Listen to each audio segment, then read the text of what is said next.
Have you ever wondered why some people can navigate a storm without losing their center while others feel swept away by the chaos? The difference isn't in the magnitude of the problem itself, but in the internal fortitude they've cultivated over time. Calmness doesn't arrive as a gift from external circumstances, but rather as a deliberate, conscious choice that originates from within you. Waiting for everything around you to be perfect to feel at peace is like leaving your happiness locked away, hoping someone else will come along and find the key. True serenity arises when you make the decision to take control of your mind and respond from a place of confidence, no matter what happens on the outside. You can't prevent challenges from arriving at your doorstep, but you can certainly choose to become a lighthouse that illuminates even the darkest night. That power is inherently yours, and when you truly recognize it, no external pressure can ever break you. In this video, you're going to discover exactly how to train your mind to remain present and serene, even when life seems completely disorganized and chaotic. These are simple practices, yet they are more than capable of opening the door to a profound transformation, giving you back something that has always belonged to you, your inner clarity and peace. And it all begins with a single conscious choice. That's why you should write in the comments, "Today I choose calmness, today I choose myself." Because when your mind quiets and your heart aligns, problems lose their power over you, and your inner light becomes stronger than any challenge that may arise. There's a chasm between a conscious action and an automatic reaction, a deep divide that separates one from the other. When you act from a place of calmness, you build and construct. When you act on impulse, you often destroy what you've worked hard to create. Sometimes, you don't even notice how your mind gets dragged along by the current. An intense emotion appears, and before you can stop yourself, you've already said or done something that doesn't truly reflect who you are at your core. This is an example to help you understand it well. Imagine you receive a message that you interpret as a criticism. Without a second thought, you respond with anger, writing harsh words and hitting send. Minutes later, you find out that you had completely misinterpreted the message and your impulsive reaction wasn't warranted. That rapid reaction, born of impulse, not only creates unnecessary tension, but can also severely damage relationships that you deeply care about. True strength lies in recognizing that split-second micro-moment before you react. It's about taking a breath, taking a mental step back, and choosing to respond from your center, your core.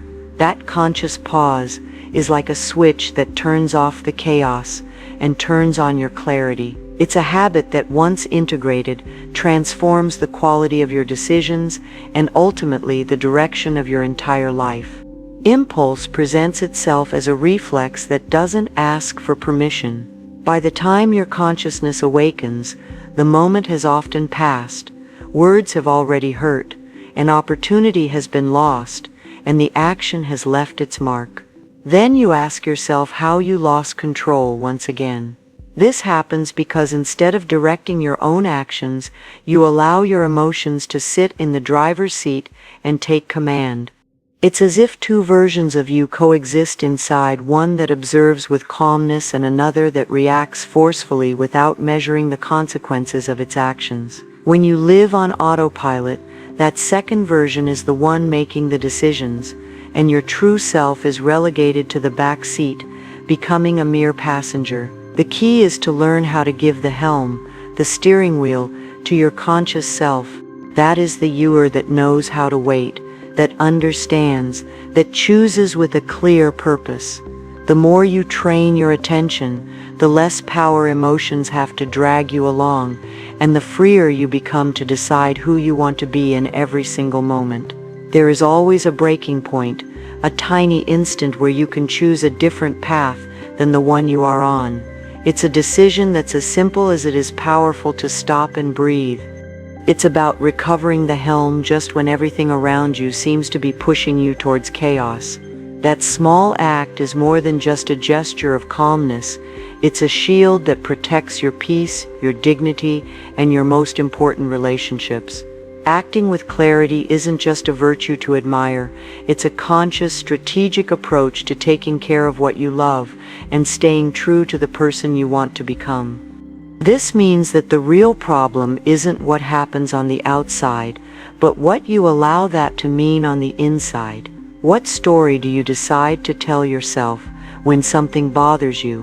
What importance do you give to the words you hear? Will a poorly said phrase be the beginning of a battle for you, or just distant noise that you consciously choose not to amplify? Will an offense be the spark for vengeance, or the opportunity to show your true strength by remaining silent? Will you live a frustration as the beginning of a total collapse, or as a sign that it is time for a new, exciting beginning? Everything depends on the mind you are training day after day. That is your true power to choose what meaning to give to what you experience. And every time you choose to respond from consciousness and not from reaction, you take one more step toward the person you know you can be. Emotional control doesn't mean closing yourself off to what life brings. Instead, it means creating a sacred space between what happens and the way you choose to respond. It's about giving your consciousness the opportunity to decide, instead of letting your impulses take the reins. Emotional control doesn't mean closing yourself off from what life brings you, but rather creating a space between the event and your response. An instant where your consciousness, and not your impulse, takes command. It is in that small margin where it is defined whether you build or whether you destroy. A single outburst can ruin what you value most.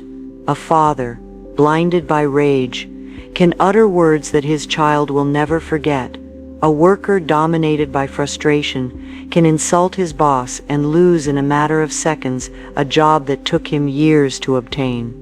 The lack of emotional control leaves behind scars that don't always heal easily. That is why it is worth training that pause and strengthening it every single day. Leave a comment below.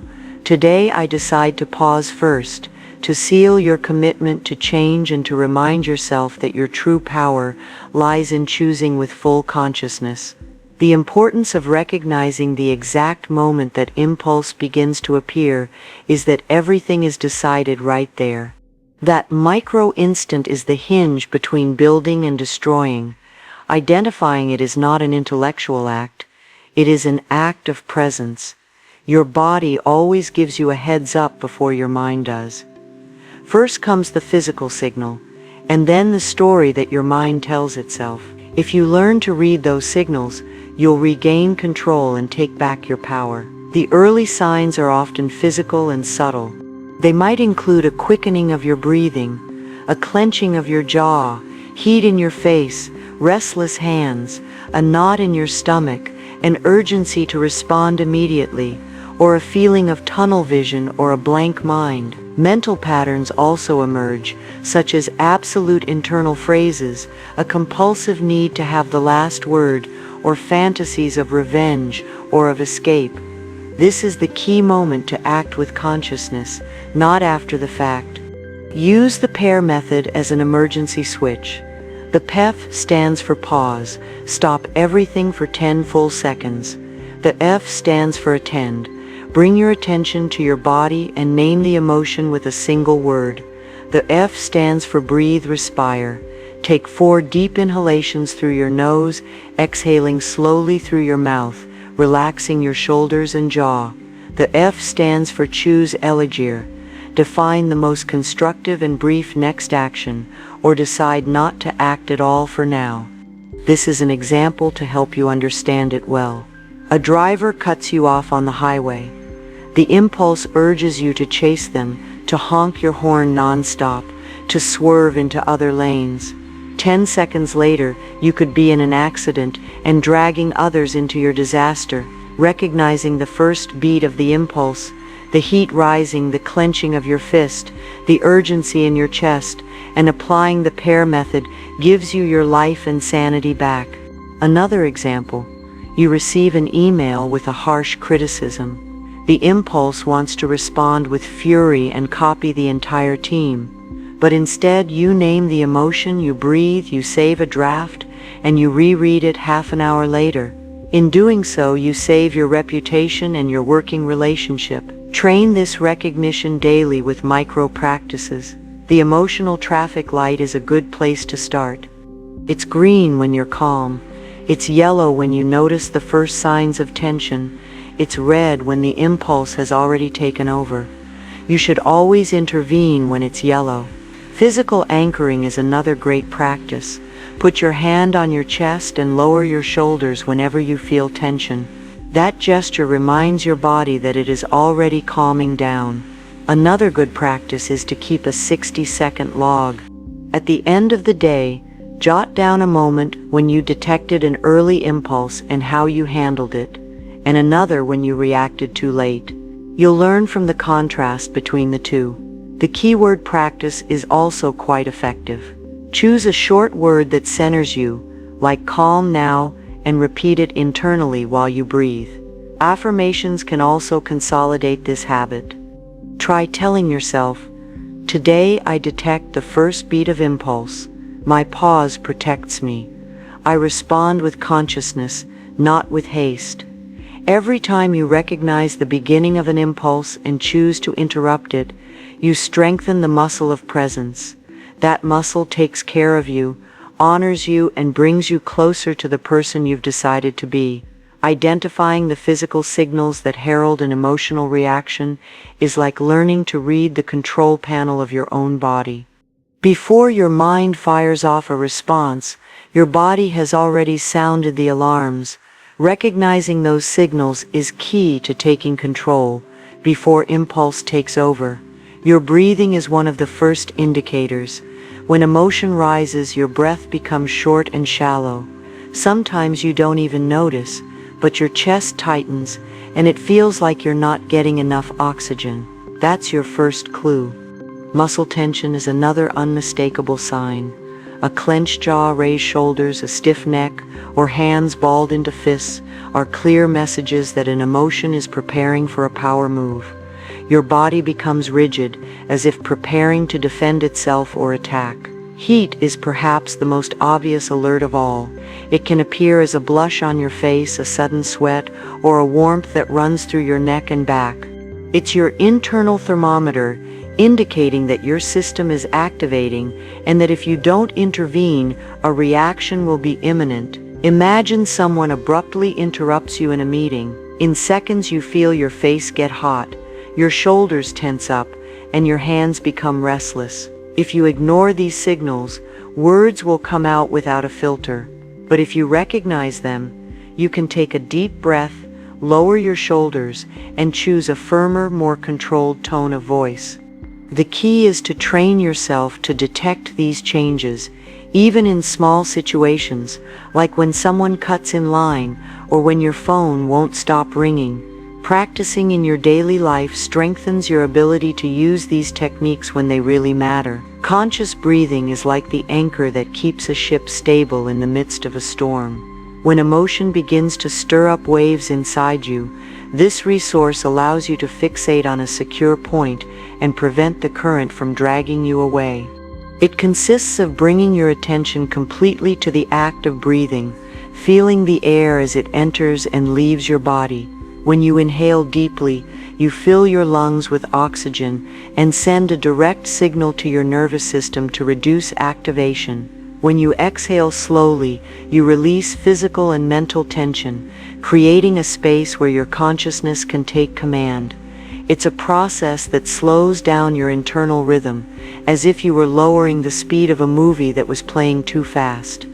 Every deep breath you take lengthens the space between a stimulus and your response, and it is in that space that your power to choose how to act is born. Practicing it regularly not only helps you deactivate automatic reactions, but also trains your mind to stay present and stable, even in the midst of pressure. Conscious breathing doesn't change what is happening on the outside, but it completely transforms the way you experience it on the inside.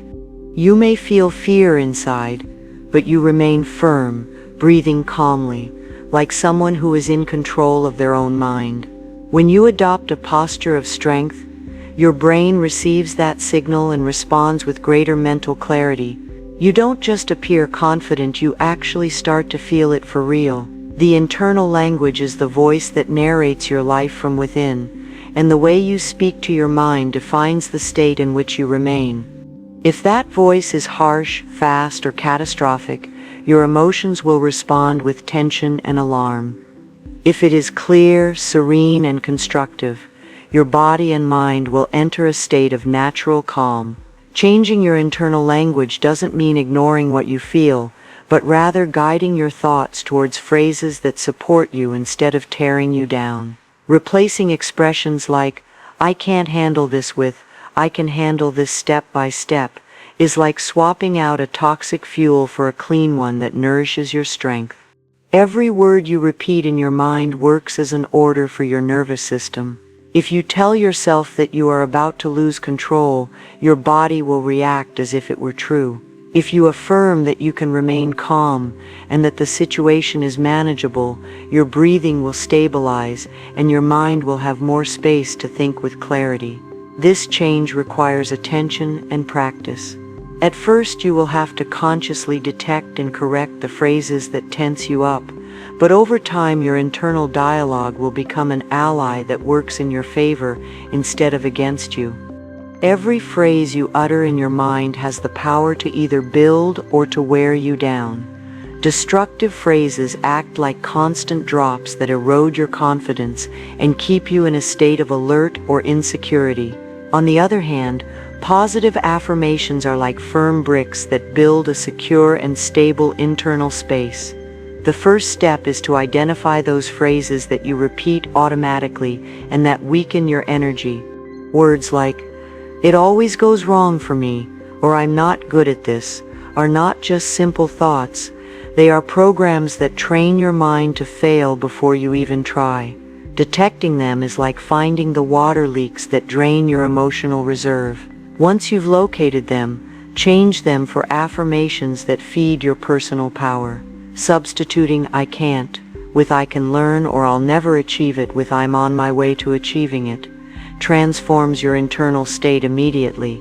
It's not about lying to yourself, but about opening the door to a possibility that your mind had closed by habit. Every time you replace a destructive phrase with an affirmation that strengthens you, you send your brain a new thought pattern. With time, these affirmations become the predominant voice in your mind, and that voice is the one that guides your decisions and your way of facing life's challenges. Training the daily observation of your emotions is like tuning an instrument.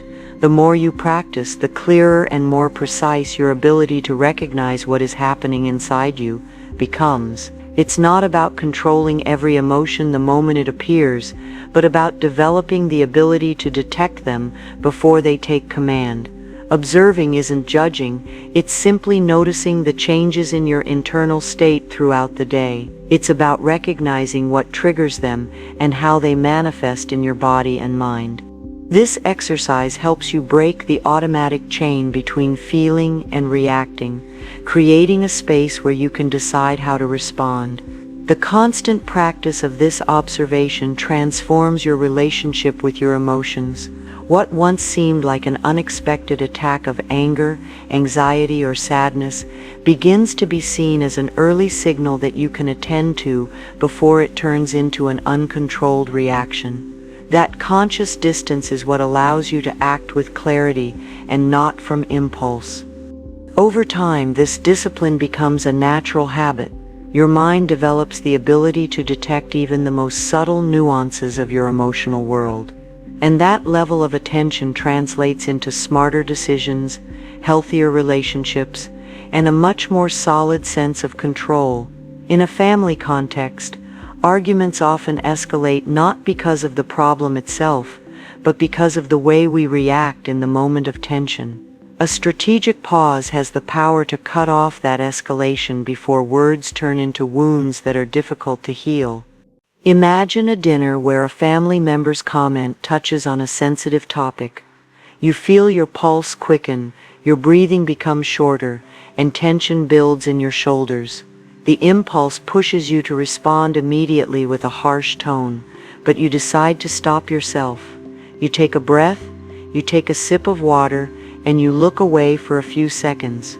That small pause deactivates the initial fire and allows you to choose a calmer response, or even decide that it is not worth continuing that conversation at all. The important thing about this pause is not only to avoid the immediate reaction, but everything it prevents afterwards. An impulsive response in a family setting can reignite old conflicts, distance relationships, and generate resentments that last for months or even years. In contrast, a conscious pause protects the connection, maintains respect, and opens up the possibility of dialogue later on when emotions are no longer so heightened. Making the pause a habit during moments of family tension doesn't mean giving in or remaining silent forever. It means prioritizing the bond over the impulse and choosing the most appropriate time and way to express yourself, ensuring that your words build rather than destroy. In a romantic relationship, the most intense arguments often arise from very small, almost insignificant moments that are amplified by an impulsive response. A conscious pause at that instant can make all the difference between a passing misunderstanding and a lasting emotional wound. Imagine your partner comes home after a difficult day and makes a comment that you interpret as a criticism of you. The impulse pushes you to respond with sarcasm or to return another criticism. However, you decide to stop yourself. You take a deep breath, you count mentally to 10, and you remember that the intention of that comment may not be what your mind interpreted at that moment. That pause not only prevents the tension from escalating, but it also gives you the necessary time to observe the context. Consider your partner's emotional state and choose a response that favors understanding. Perhaps instead of reacting, you choose to ask how their day was, or simply remain silent until the atmosphere relaxes. Over time, practicing this pause becomes an act of love and mutual respect. It is not a gesture of weakness, but a conscious way of protecting the connection and ensuring that your words do not become weapons that you later regret having used. Visualizing the outcome before acting is like mentally advancing to a scene to see if it's worth playing out. It's about projecting the consequences of what you are about to say or do in your mind, as if you were pressing the preview button before sending an important message. The key is to stop for a few seconds and ask yourself, if I follow this impulse, what will happen next? Even if you don't use words, your mind can imagine the entire sequence, the other person's expression, the atmosphere that is generated, the doors that are opened or closed. This visualization allows you to measure the real impact of your action before committing to it. By training this ability, you develop a kind of emotional radar that detects possible negative consequences and invites you to choose a more constructive alternative. It's not about paralyzing yourself by thinking about all possible scenarios, but about giving yourself the opportunity to choose with greater clarity and purpose. With practice, preview visualization becomes a natural filter that aligns your reactions with the person you want to be and the results you want to create, preventing your actions from becoming a source of conflict or regret. Temporarily withdrawing from a situation is not giving up, it's taking the necessary space to protect your clarity and control. It's like taking a step back to see a complete painting instead of getting stuck on a single detail. When emotions intensify, the mind tends to narrow its focus to a narrow view of the problem. By stepping away, you break that mental confinement and create a distance that allows you to evaluate the situation with more objectivity. This withdrawal can be physical, like going for a walk for a few minutes, or mental, like focusing your attention on your breathing while you let the tension subside. The space you give yourself acts as a filter that prevents you from acting on impulse. Instead of reacting with words or actions that you will later regret, you return with a broader perspective and a more stable energy. Making this temporary withdrawal a regular strategy allows you to respond with emotional intelligence, taking care of both your goals and your relationships. It's not absence, it's strategic presence. You leave to return stronger, clearer, and more capable of making the best decision. Calmness is a strategic advantage. It is not about moving slowly, but about moving with precision. He who dominates his emotions is not pushed by haste or by the noise of the moment, but rather chooses the instant and the direction with clarity. Think of an archer preparing to release their arrow. It doesn't matter if they have enough strength. If they shoot while trembling or letting themselves be distracted, they will miss the mark. But if they breathe, focus, and wait for the exact moment, their shot will be firm and accurate. Your decisions work the same way. Calmness is the steady pulse that allows you to aim for what really matters to you. When you choose to act from that state, you eliminate the fog that fear or anger puts in your vision. It is not a luxury or a weakness. It is the foundation for every step you take to be conscious, solid, and aligned with the future you want to build. When pressure arises to make a quick decision, change gears internally. Instead of letting yourself be carried away by urgency, make a conscious stop and distinguish whether the idea that arises comes from the calm guidance of your inner self or from the noise of stress. The answer to a big decision is rarely found in a hectic environment. It almost always emerges in the silence where you regain your center. By returning to that space, your choices stop being reactions and become deliberate acts that truly represent you. Differentiating fear from clarity is an art that is trained.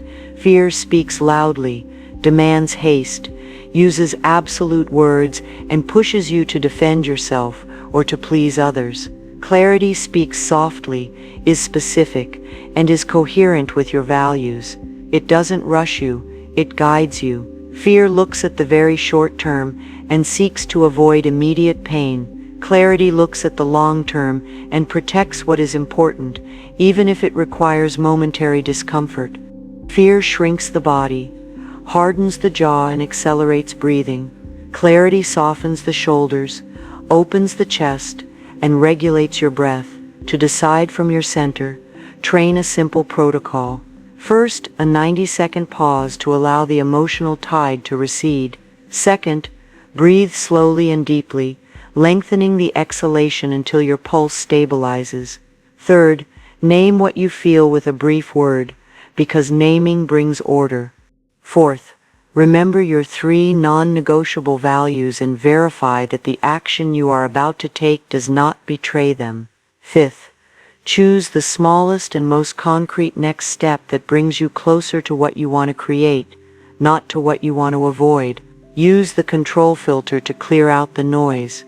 In your sphere are your thoughts, your words, your actions, your limits, your attention, and your rhythm. Outside your sphere are the opinions of others, the schedules of others, the past that has already happened, and the final result that doesn't depend solely on you.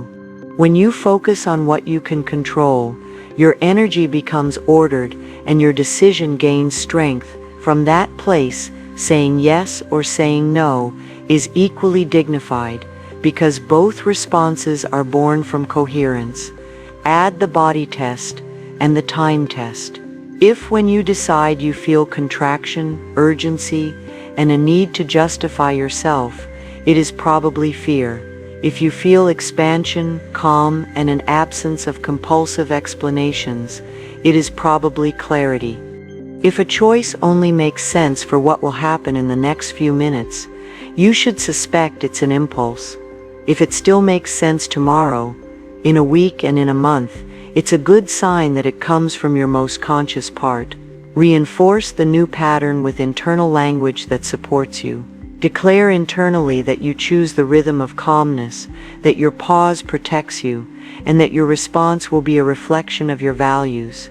These types of phrases are not just decorative. They are instructions that your nervous system understands and follows. With practice, your mind changes its fuel. It leaves anxiety as its engine and adopts serenity as its guide. Remember that every great decision contains two movements, clearing and choosing. You clear your mind when you breathe, name, align with your values, and limit yourself to what you can control. You choose when you take a small, specific, and respectful step with yourself and with others. Thus, the next pressure to decide will not find you running after fear, but walking at the pace of your clarity. And every time you choose in this way, you strengthen a new identity, that of someone who honors themselves, listens to themselves, and builds their life from the inside out. Thank you for being here and for dedicating your time to growing and taking care of your emotional well-being. Every minute you invest in getting to know yourself and strengthening your mind is a gift you give to yourself and to the people around you. If this content has provided you with value, please share it so that more people can learn to live with calmness and clarity. Subscribe to continue receiving tools that help you build the life you want, and leave a comment below about what resonated most with you from this video. Your experience can also inspire and help others on their path.